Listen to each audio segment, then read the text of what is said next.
got negative numbers. Let's go to hell. Stop! When you first enter the depths of Drag Race hell, you're greeted not by Miss Rose at the door, but our good friends Bianca Del Rio, Mistress Isabel Brooks, and Willem, all roasting marshmallows over the flames of Tina Burner on fire like the Hunger Games. You've made a wrong turn, and now there's no turning back. I'll be your Virgil as we explore the 7 depths of Drag Race hell. Oh look, it's Robbie Turner here to pick us up in her Uber. Today we are quantifying and categorizing people's horrible acts. How fun!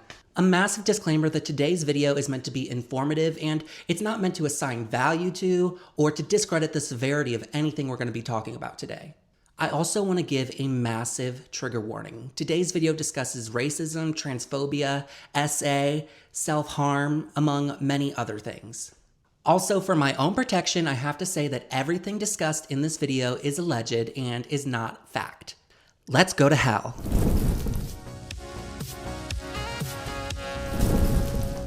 Like any reality TV show, Drag Race's queens are not without their flaws and controversies, but the queens on today's list go well beyond just controversies. For one reason or another, the queens in this list were involved in a scandal or scandals that permanently affected their public perception, sending them down to one of the 7 depths of Drag Race hell. Drag Race hell is not a sentence that can be renegotiated.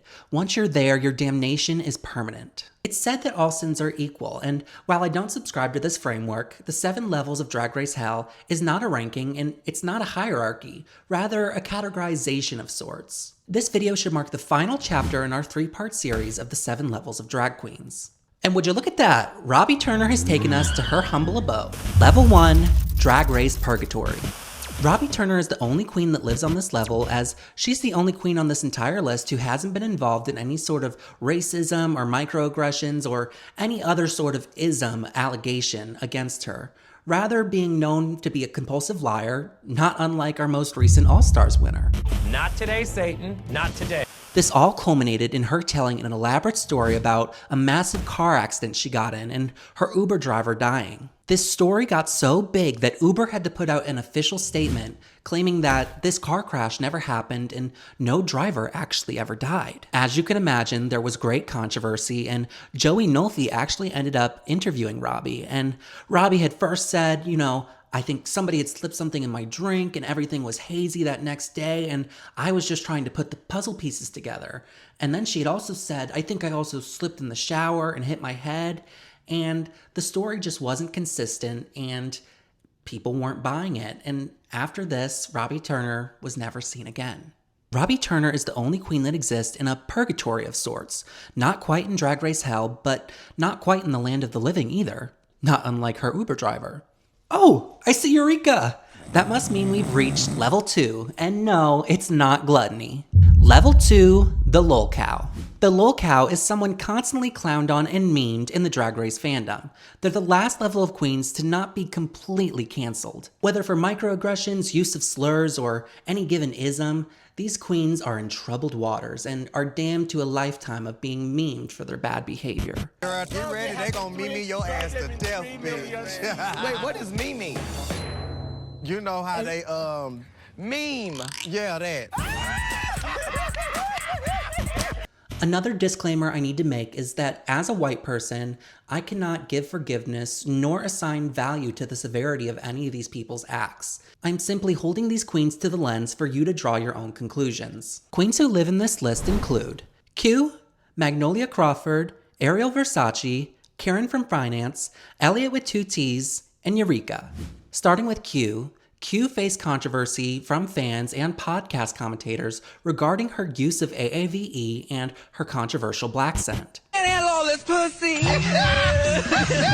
can't handle it, honey. Maya, save me. These bitches crazy, Maya. These bitches crazy, Maya. This took place on and after the show, and let's just say the people of Earth were not happy. This all culminated when people started to ask, is that her real hair? Cause this is my real hair. Oh, okay. I just snatched this up earlier. Moving on to Magnolia Crawford, and she's so irrelevant that I had to have you guys tell me in the comments that she's actually a MAGA grifter now, which I would have never known, considering she would literally never come on any of our timelines. That's how irrelevant she is. She hopped on the internet around 2 years ago to tell us that she's experienced more love and acceptance from religious people and the political right rather than Drag Race fans. And to that I say, can you really blame them? After your abysmal one episode on the show where you came off as utterly unlikable, went home first, said you were only there for the exposure, had a terrible nose contour, and after all that you expected love and acceptance? Listen, I don't think people should have been sending her hate at that point because we didn't know all this stuff, but you know what? Maybe we were all psychic. But that's enough time spent on her because she's truly irrelevant and isn't worth spending any more time talking about. Ariel Versace is another interesting case. Her crimes may seem minute to some, but she's never really lived them down. The hill she chose to die on was the casting of Halle Bailey in the live-action Little Mermaid movie. And this had nothing to do with her race, but rather as a natural redhead. I just didn't feel like there was the ginger representation that I needed as a kid. The actress who happened to get the role, her name is Halle Bailey, and she is an African-American actress. Now, when I first saw that, obviously, it was like, oh, wow, that's surprising because, you know, you grow up with an image of the princesses in your head. So I guess it wasn't me. It wasn't coming from any racial bias or anything like that. I'm like all for, again, when there was big rumors of Zendaya playing the role, I was like high key, like excited about that because I thought Zendaya is beautiful, as is the actress that is playing Ariel. Hello. I grew up with the little boy, you know, with the red hair, and Ariel was like relatable to me. I totally understand that it's super cool that if they're gonna redo the image of Ariel for this movie, that now young African-American girls can grow up with a new princess in this new image and feel empowered. Now, tying in with skin color, I did make a comment where I said, like, people would be upset if Anne Hathaway played Tiana. That's what was really the issue. It had nothing to do with her race. I really wanted her to have red hair. And you know what? We must respect the ginger struggle. She's apparently named herself after Ariel from The Little Mermaid, so I guess her dying on this hill makes sense. She's now been sentenced to an eternity of reliving her strong stance on mermaid complexion. Erin from Finance is another queen with racism allegations lobbed against her. This is due to her obsession with and collection of racist gollywog dolls in Australia that she had tattooed onto her body. She said she had long been remorseful over the tattoo, and it was due to the fact that she had had this doll collection since she was 2 years old. The Gollywog is an anti-black racist caricature created by an American English author in the late 1800s, based on characters from racist minstrel shows. Her apology post stated, "In the spirit of being open and upfront with my friends, family, and followers, I would like to address and formally apologize for a part of my past, something that I've long been remorseful for, and admittedly ashamed to share. 11 years ago, I had a collection of Gollywog dolls, a collection that began when I was 2 years old, and I made the uninformed, ignorant, and regrettable decision to have one of those dolls tattooed." On one hand, I don't think she's lying about the fact that she had had these dolls since she was 2 years old, but to that I say, you've really gone through over 30 years of life at that point, and you had never encountered any sort of opposition to this collection, and never stopped to at any point think, you know what, this really doesn't feel right, until you were called out once you got on a TV show? I just don't buy it. Elliot with 3 Ks is next. Elliot with 2 Ks? Oh my God, they're so racist. Elliot with 3 Ks. They're so racist with you, girl. They play games. They be doing Y'all be doing the balls. Yeah, I'm blocking y'all, bitches. Oh, sorry, I mean Elliot with 2 Ts. Elliot was accused of not only racist microaggressions on set, but also transphobia from multiple co-stars. The use of the word aggressive was particularly controversial in a YouTube video where she was describing Simone. She is, in a word, black girl magic. Yeah. That is what she brought. She felt that should be her message. And right. it was, but she did it so elegantly though. Yeah. It wasn't aggressive. You can't come for it. It wasn't It was aggressive. so It was done, put together. it was done with taste. The exact quote was that Simone was giving black girl magic, but not aggressive. As I'm sure you can all tell just by that statement, it was giving very much microaggression and maybe even macroaggression, considering how boldly she said it. Not only that, but on set when Simone was wearing her do-rag look, Elliot with 2Ts had called her ghetto. And Candy Muse has also said that she had faced multiple microaggressions from Elliot with 2Ts on set. Gottmik also talks about on an episode of No Gorge how she had experienced transphobia from somebody on set, and Candy Muse confirms in the comments that it was Elliot with 2Ts. No, when I was on Drag Race, there was like someone on my season that was like just being like transphobic. Directly to you? Directly. Like what? Like you're never gonna be a man? All right. Name names. No. You signed an NDA. Oh yeah. You signed an NDA. There was this. It was just like getting so weird, and it got to the point where I was just like, Drag Race is so tiring. I was just like so fucking tired and worried about other things. I was like, this bitch has to shut the fuck up or I'm gonna freak out. It's clear that half of the cast did not vibe with her. Baby.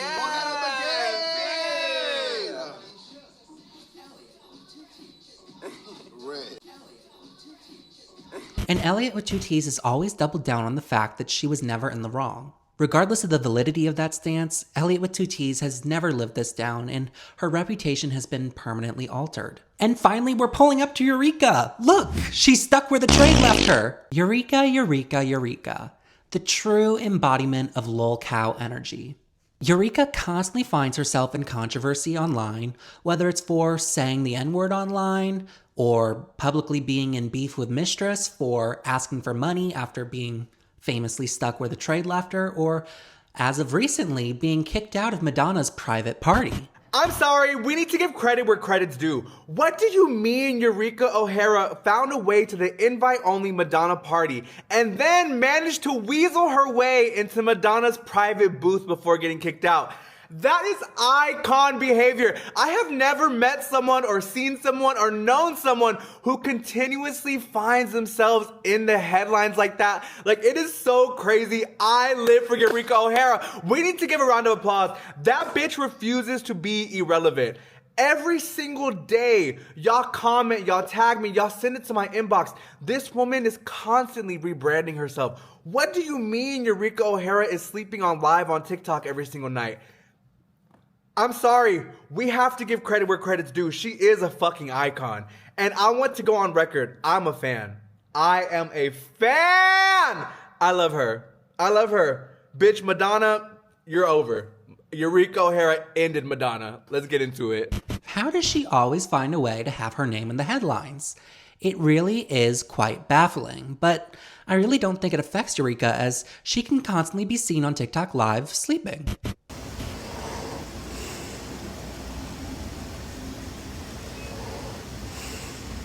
Leaving the locale level, it's no more smiling and laughing. Now we've serioused, because it's no more fun and games. We're now covering serious controversy and allegations, whereas the queens in level 1 and 2 only exist to hurt their own reputations and lives. The queens in the next 5 levels have seriously hurt and affected other people's lives in the process. Level 3, Forgiven by RuPaul. There's only one queen ever to be pardoned by the goddess RuPaul herself, but even RuPaul makes mistakes. It's no secret that RuPaul at times can be out of touch, let's just say, and this particular case is no exception. In the first season of RuPaul's Drag Race Down Under, the frontrunner Scarlett Adams was revealed to have done blackface and multiple other racist performances. This was brought to the attention of the queens, production, and RuPaul and the judges. Rather than condemning or disqualifying her, RuPaul decided to use this as a teaching moment. All right, now, Scarlett, before you leave, there's something we need to talk about. It's just come to my attention that there are photos of you online performing in blackface. Now, I'm sure there are people that would want me to cancel you right here, right now. I'd rather this be a lesson in humility and accountability. And I pray that all of us can learn and grow from our mistakes. She then let Scarlett Adams make it all the way to the finale. This was not received well and had tarnished the already controversial season for its editing, its lack of storylines, its controversial casting of Karen from Finance as well as the favoritism of Art Simone. Overall, this truly killed any hype or love that people had for the first season of Drag Race Down Under. Many fans still think disqualification would have been the better option, which brings us to level 4. Level 4, the disqualified queen. This is a specific level of queen that was disqualified after filming all of, if not part of, their Drag Race season. The queens that make up this level include Sherry Pie and Crystal Lubricant. Now, you may be asking yourself, who the hell is Crystal Lubricant?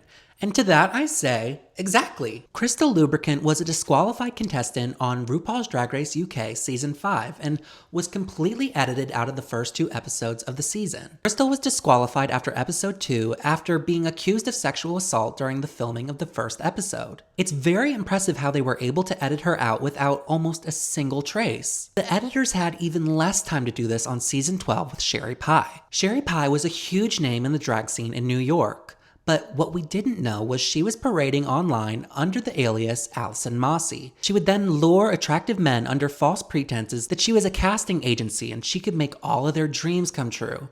She would then supply them with anabolic steroids and get them to beef themselves up and essentially perform fetish content for her. She had these men believing that all of their wildest dreams were coming true and they were going to be cast in big blockbuster movies, but obviously, this wasn't the case. She was publicly announced as disqualified on March 6, 2020. However, the season had already begun airing a week prior to her disqualification, and the unedited episode had aired as normal that night. She was banned from attending both the reunion and the finale. It's impressive that season 12 was able to be as great of a season as it was under these pretenses. In this crazy world we're living in, Sherry Pie has returned back to drag and she's returned back to performing in select venues in New York.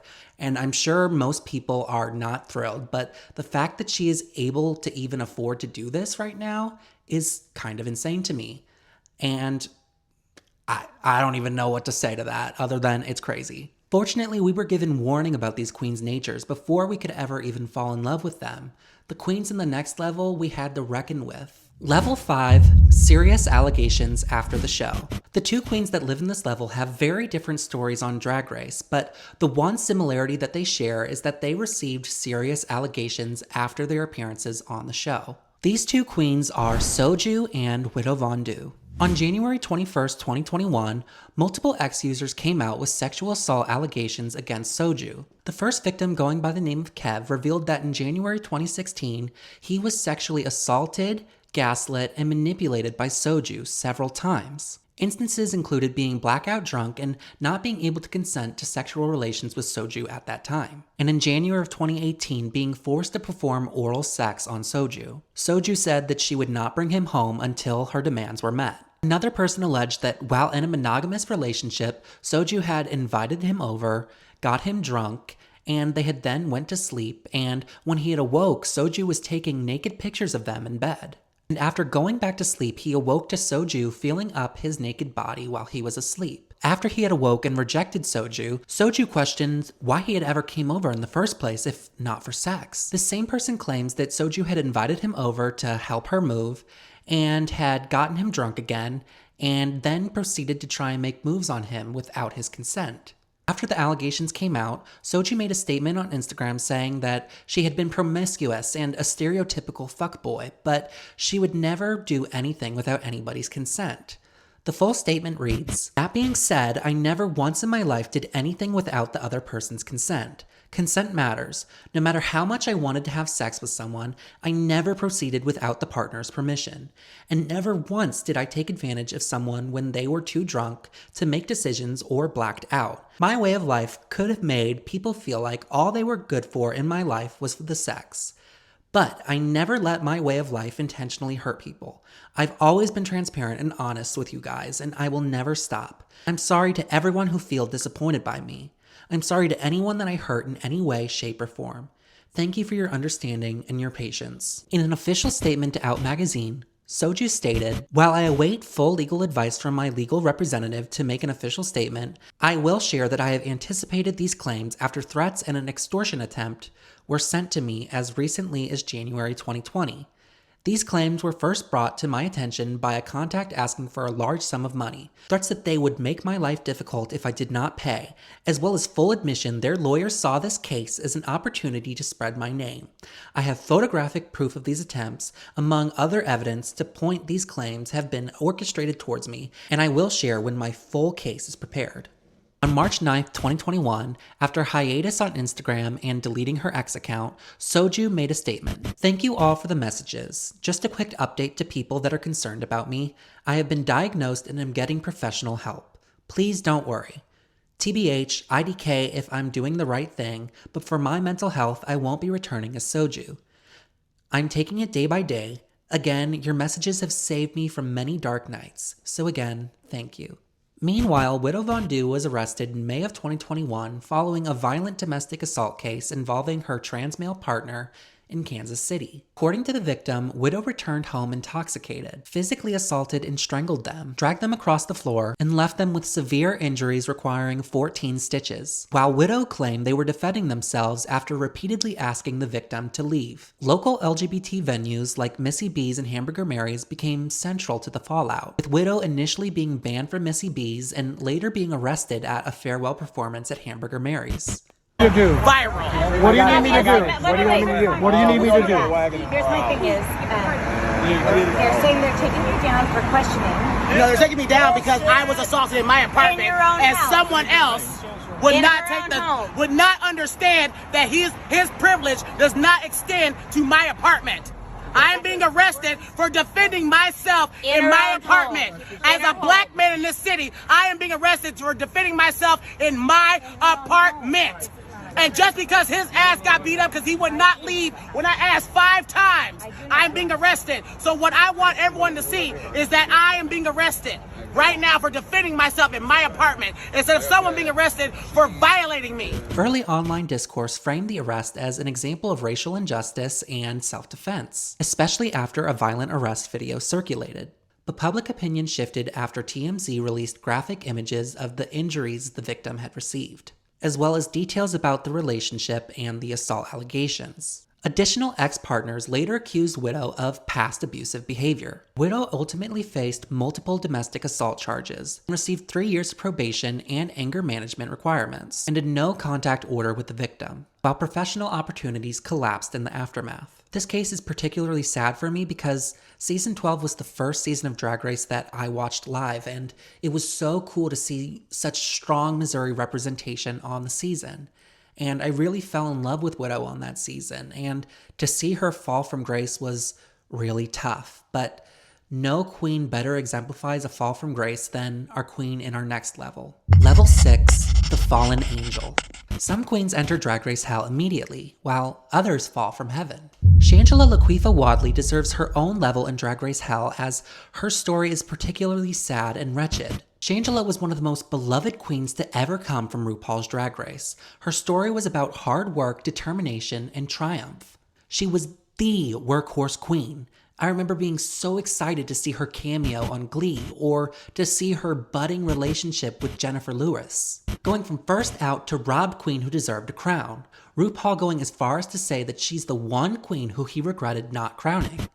John P. wants to know, which second runner-up queen would you have crowned as a double winner if you had the chance? Is there anyone in your... like math. My brain is just, which second runner-up queen? Who, yeah. What, is there someone who didn't win Drag Race over all the seasons that in your mind you think, oh, yeah, that one came Shangela. Shangela. Yeah. Yes. Yeah. Yeah, she's amazing. I think we've actually put her on the show like 3 times, I think, something like that. No, she's a fabulous queen. A queen who was not just lovable, but inspiring.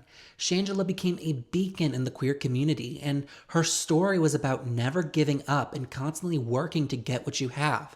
She was one of the biggest success stories to ever exist from RuPaul's Drag Race. Her story was about resilience, and she inspired others to keep fighting. This facade shattered in May of 2023. When Shangela was met with her first lawsuit by a former production assistant on the HBO series We're Here, alleging Shangela plied him with alcohol and raped him after a 2020 wrap party. This case was settled out of court through mediation in February 2024. As bad as this was, I think many people tried to cope and tried to convince themselves that it was a he said, she said situation and it was just a one-off. But in March 2024, Rolling Stone published an investigative piece detailing 5 additional allegations against Shangela, dating from 2012 to 2018. These individuals described similar patterns, claiming that Shangela provided them drinks that left them incapacitated or inebriated, beyond the point of consent, after which they were sexually assaulted. In February 2025, Eric Poff, an adult film actor and production assistant on Hurricane Bianca, filed a civil lawsuit in New York against Shangela and an unnamed defendant. Poff alleged that his drink was spiked in a Manhattan bar in 2017, and that he awoke semi-conscious in a hotel room to find himself being sexually assaulted. Through her legal representatives, Shangela has consistently and adamantly denied all claims of non-consensual sexual activity, characterizing the allegations as false, unsupported by evidence, and damaging to the community. It becomes increasingly harder to believe when you have multiple compounding reports corroborating against you. It's a cautionary tale of idolizing someone who we think we know so much, but we all have skeletons in our closet. Some way worse than others. But there's no one we idolize more than our beloved Drag Race winners. Level 7, the disgraced winners. There's no better place to leave off than the tarnished reputations of our once beloved Drag Race winners. Our winners of Drag Race are meant to represent the best of drag and represent the Drag Race franchise in the best possible light. And so it's unfortunate that 2 of the first 4 winners of Drag Race have been disgraced in such a way. Sharon Needles and Tyra Sanchez. I actually want to start out with Sharon first. Sharon was an underdog on her season. Her drag represented something new and innovative. And to this day, her drag is still the closest thing we've come to alternative or monster drag on Drag Race. It was really gratifying to see such an off-the-wall queen celebrated like this by the Drag Race machine. She was also one of the first queens to achieve success with her music and music videos at the time, something very new for a drag queen. Although BB did it first and better with her music video Cameroon, please go check it out if you haven't, but many would come to learn the truth. While she was innovative and had insane performances, she was an energy vampire who carried around a vile aura. During the filming of RuPaul's Drag Race Season 4, Sharon would call Dita Ritz, LaShawn Beyond, Milan, and Latrice Royale the N-word. Dita Ritz revealed on the Race Chaser podcast that Willem was the only person on set to stand up to Sharon Needles. Dita also says no one on production reprimanded her. She won the whole damn show. Dita says that production would also just laugh it off.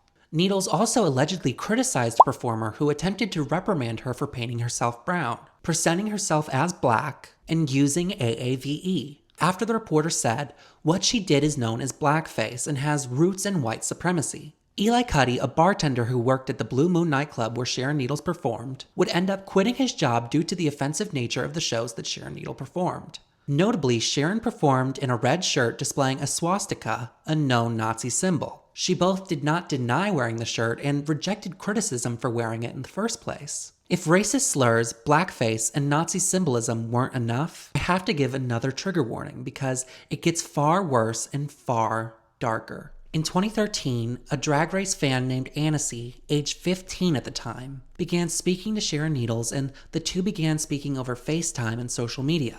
Annecy opened up to Sharon Needles about their self-harm and suicidal thoughts, and Needles encouraged him to keep harming himself. When they met, Annecy opened up about swallowing pills, and Needles responded that suicide is beautiful and that they should keep eating pills, and kept calling them an idiot and a moron. Annecy claimed that Needles encouraged them to cut deeper when they would self-harm. After winning a Drag Race cruise, Needles gave Annecy a shotgun of weed and encouraged the teenager to drink alcohol. Annecy claimed that Needles was physically abusive and hit them multiple times, and at one point sat on their neck and choked them. Michelle Visage was made aware of what happened and reported the actions to the production crew of Drag Race, who did little in response. Sharon Needles completely denied all allegations made. This is deeply disturbing and affecting. I have to ponder, was this some kind of sick fetish? Something that gave them a rush? Or was it just pure evil? This is truly something that belongs in the actual depths of hell. I don't have anything else to say on the matter.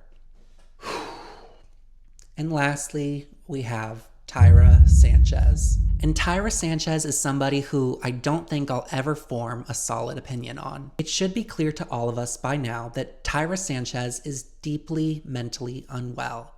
That doesn't excuse any of her actions, though. Tyra was an icon to me. I mean, to this day, she still has my favorite Drag Race look ever and my favorite lip sync ever.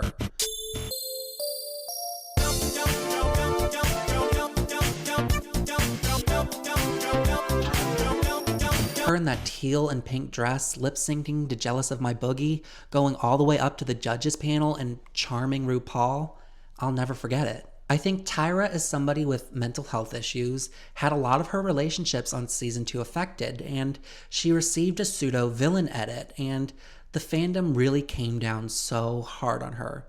It's no secret that the Drag Race fandom is extremely racist, and it was never more apparent than their second winner ever, Tyra Sanchez. But I do think that when you are relentlessly attacked by the fans in the way that Tyra was, because I feel like it started out being like, oh, do the things is like, it's out there.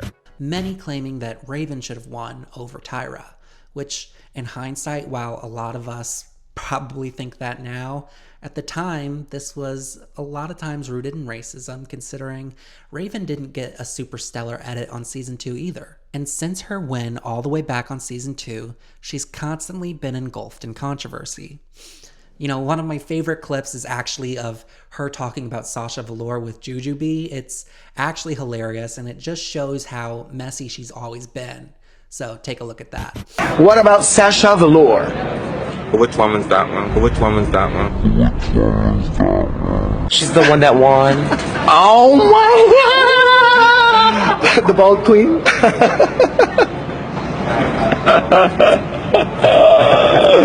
Okay. And the last one. No. I think she's really amazing. I think she should show a little bit more of her talent, but I think she's an awesome queen. I like her lip syncs. I thought I enjoyed her more in the finale. She was such a messy queen, and that is why I lived for her so much at the time. But we can't ignore the many controversies.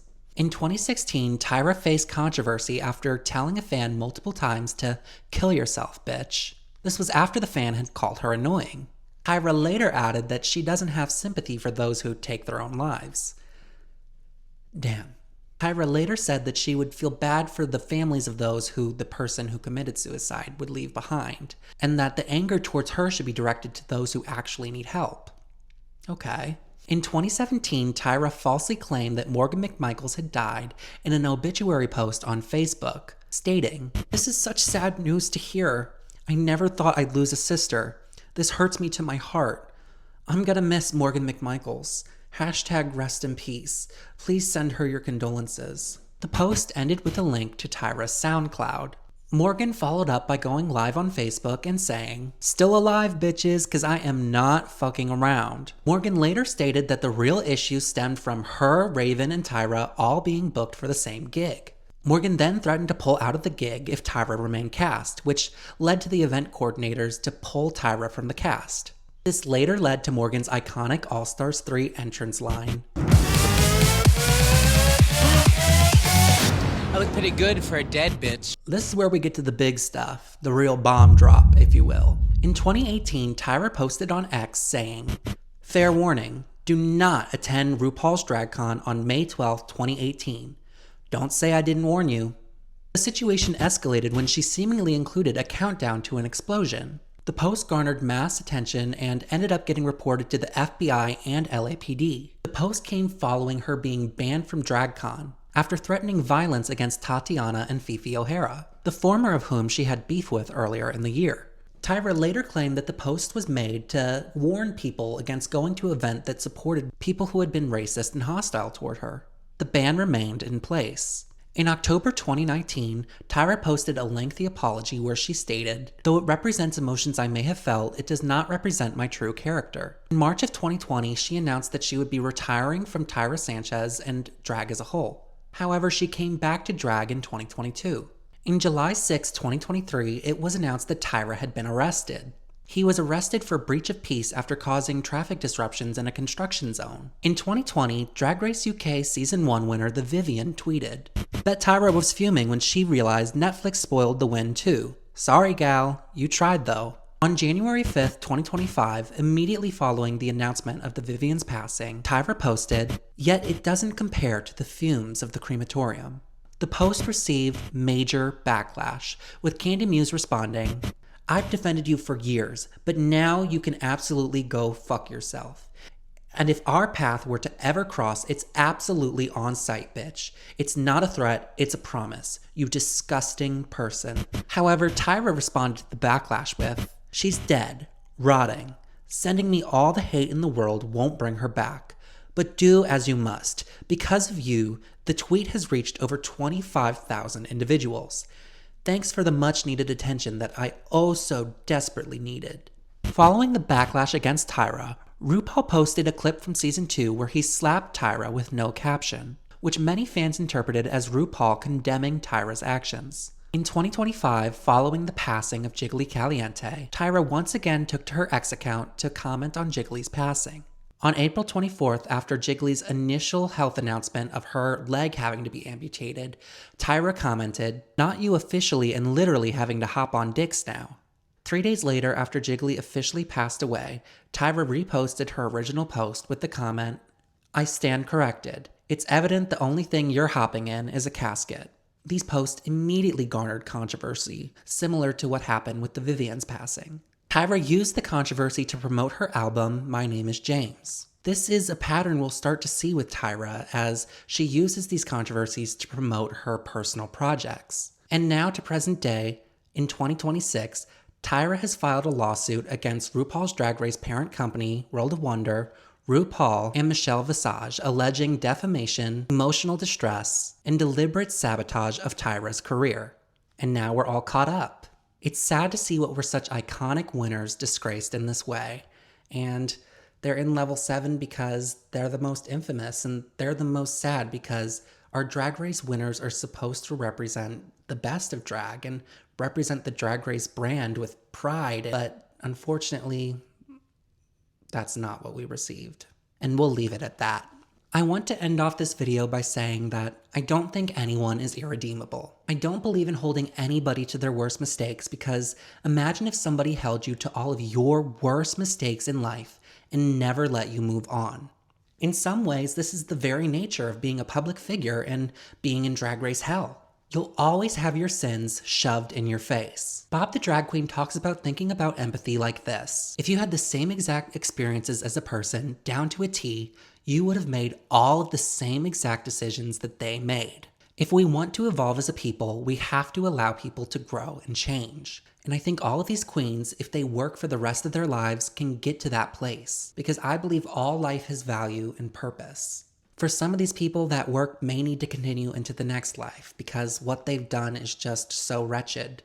But it doesn't mean that they shouldn't keep trying. That doesn't mean that any of these people have any business having a public-facing career, and it doesn't mean that you have to forgive them. Although I do believe forgiveness is a virtue, but it means affording every person the right to try and grow as a person. And it doesn't mean that everybody's going to take us up on that offer.